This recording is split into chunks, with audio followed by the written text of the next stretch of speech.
Chris, what is it about aesthetic cognitivism that allows it to make the claim to see a bigger reality than we normally do, or to see what it means to be human in a larger vision?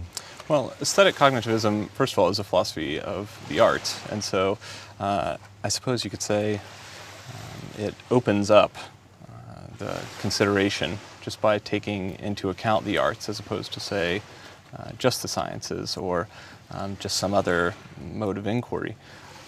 Nelson Goodman talks about the arts being a mode of inquiry akin to the sciences as an alternative way of asking questions and pursuing answers or a deeper understanding into that realm.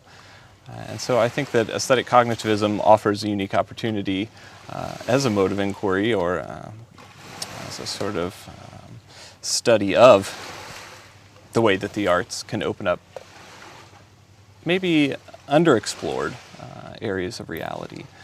Would the sciences claim that ultimately it can all be reduced to science? Maybe it'll take 1,000 years or 10,000 years, but ultimately we'll be able to explain what art is doing purely in physical terms. I'm sure there may be some who would make that sort of a claim. I don't know that all would want to make that sort of a claim, and certainly artists, philosophers, I would resist that sort of a claim.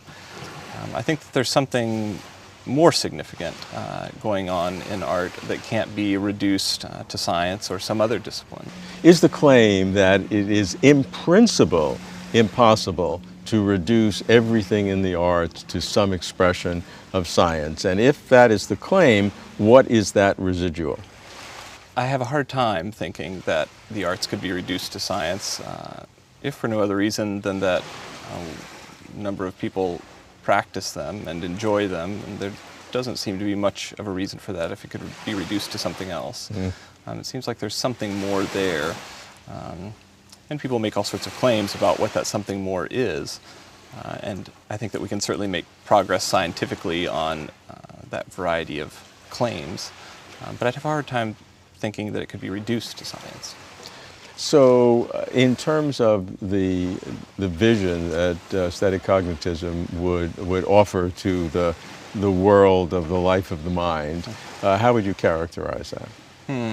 Well, I tend to think from the particular as opposed to from the general in many of these cases, and so I think it would help explain things like why I buy art that I don't understand, say, and why I sit and look at it each morning as I drink my cup of coffee.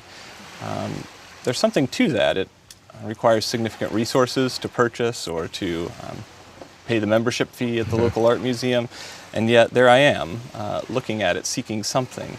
I think that it would be interesting for myself and a number of others to get to the bottom of why that is. Why is it that we seek out this sort of experience? Why is it that we expect something more of it than just pleasure? I think that something more is what aesthetic cognitivism as a pursuit offers. So what I find interesting is that in giving the particular of aesthetic cognitivism, you used an example where you don't understand the art, whereas I would have expected most people to say it's because I find that beautiful, or I find it uplifting, or it gives me, it elevates my spirit. But you singled out where I don't even understand it, and yet that's something that you seek. And maybe I'm odd in that regard. My wife would certainly say so. Well, that's a good sign. But I think that I don't read books about things that I already understand or know the answer to. It's often driven by a question, something that I'm seeking. And I feel like I tend to get bored with pieces, say, that are merely sentimental or tend towards the sentimental. Even beautiful landscapes I might enjoy, but not enough to buy it, to sit with it.